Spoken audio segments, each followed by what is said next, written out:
আল্লাহ রাসূল ইরশাদ করেন যে জাহান্নাম একবার আল্লাহ তাআলার নিকটে অভিযোগ করলো যে হে আল্লাহ, আমার ভিতরে গরমের উত্তাপ অনেক বেড়ে গেছে, শীতের তীব্রতাও অনেক বেড়ে গেছে।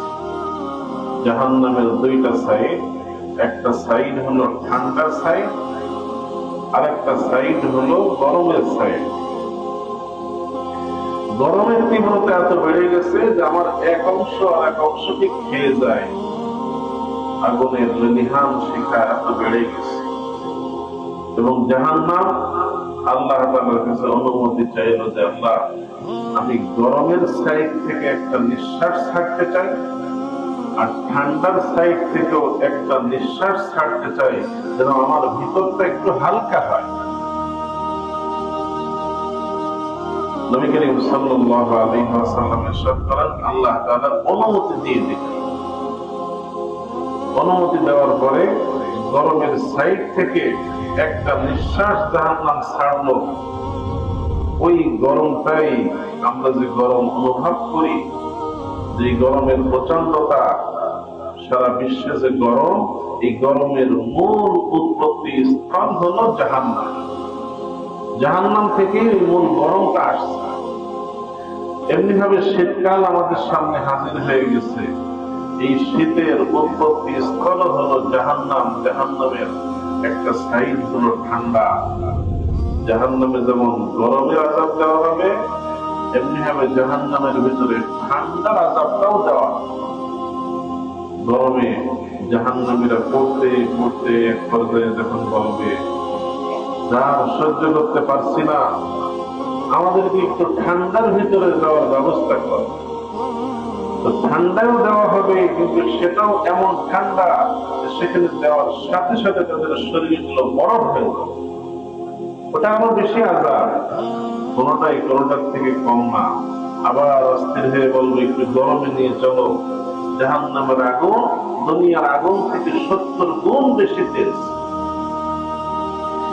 এভাবেই গরম থেকে ঠান্ডা, ঠান্ডার থেকে গরম, দুই রকমের শাস্তি জাহান্নামের ভিতরে চলতে থাকবে। গরমের আযাবও চলবে, ঠান্ডার আযাবও চলবে।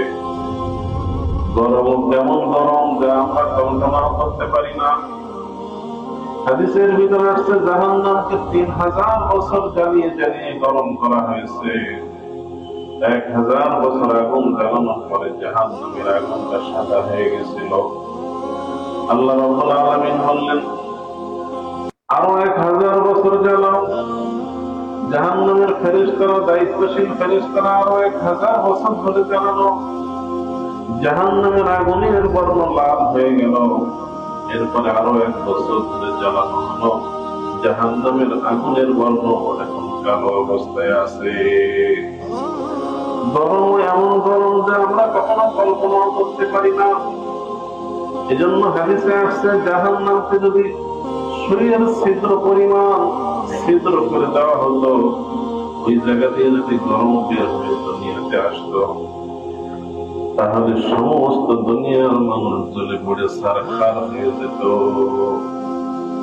জাহান্নামের একটা পাথর যদি দুনিয়ার ভিতরে ফেলে দেওয়া হতো, সমস্ত দুনিয়া জ্বলে পড়ে ছারখার হয়ে যেত। জাহান্নামের গরম হলো এমন গরম, আবার জাহান্নামের ওই ঠান্ডা অংশের একটা গরম যদি দুনিয়ার ভিতরে দিয়ে দেওয়া হতো, এত ঠান্ডা সমস্ত দুনিয়া বরফ হয়ে যেত। আলা ইয়া সাকিনাল ফাসলিল মুআল্লা সাতুদফানু আন করিবিন ফিত-তুরাবি লাহু মালাকুন ইউনাদি কুল্লা ইয়াউমিন বিতুলিল মাউতি ওয়া বুলুগিল খারাবি।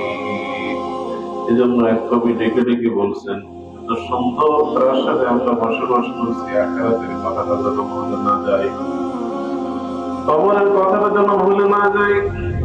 কারণ যত বড় প্রাসাদের মালিক হয়ে না কেন, কবর কিন্তু পাকা করা যাবে না, কবরের টাইলসও লাগানো যাবে না, মার্বেল পাথর লাগানো যাবে না। মাটির কবরে সকলকে শুইতে হবে, ঠিক কিনা? কবর কি পাকা করার অনুমতি আছে? কেউ যদি মনে করে আমার অনেক টাকা পয়সা, আমি কবরটাকেও এই জামানায় অত্যাধুনিক করব, কুষ্টিয়ায় এক ভণ্ড ব্যক্তি, সে তার কবরকে সাজাইছে ওই এলাকার লোকের কাছে শুনলাম। অনেক সুন্দর করে বাধাই করছে, মার্বেল পাথর দিয়ে বাধাই করছে, অত্যাধুনিক ইলেকট্রিক সিস্টেম একবারে বাড়ির সাথে সুইচ লাগাই দিছে।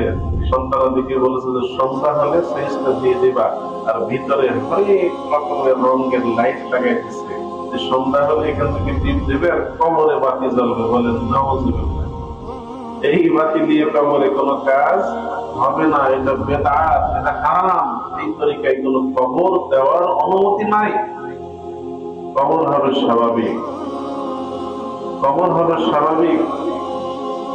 তো এই যে শীতকালের ব্যাপারে আল্লাহ রাসূল হাদিস শুনাইছেন যে ঠান্ডাও আসছে জাহান্নাম থেকে, গরমও আসছে জাহান্নাম থেকে। সুতরাং গরম আর এই ঠান্ডার সময়ে বড় একটা ইবাদত হলো জাহান্নাম থেকে আল্লাহর কাছে পানাহ চাওয়া, জাহান্নাম থেকে আল্লাহর কাছে আশ্রয় চাওয়া। আল্লাহ রাসূল প্রতি নামাজের পর কবরের আযাব থেকে পানাহ চাইতেন, জাহান্নামের আযাব থেকে পানাহ চাইতেন, কবরের থেকেও আশ্রয় চাইতেন, জাহান্নাম থেকে আশ্রয় চাইতেন।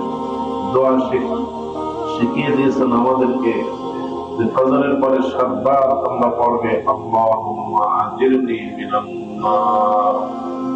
এমনি ভাবে মাগরিবের পরও 7 বার পড়বে আল্লাহুম্মা আজিরনি মিনান নার। আল্লাহর নবী সাল্লাল্লাহু আলাইহি ওয়াসাল্লাম ইরশাদ করেন, ফজরের পরে যদি কোনো ব্যক্তি 7 বার পড়ে আল্লাহুম্মা আজিরনি মিনান নার, এরপরে ওই দিন মাগরিবের আগে যদি তার ইন্তেকাল হয়ে যায়, এই দোয়ার প্রতিক্রিয়াটা এমন, বরকতটা এমন, আল্লাহ তাআলা তাকে জাহান্নাম থেকে মুক্তি নসিব করবেন।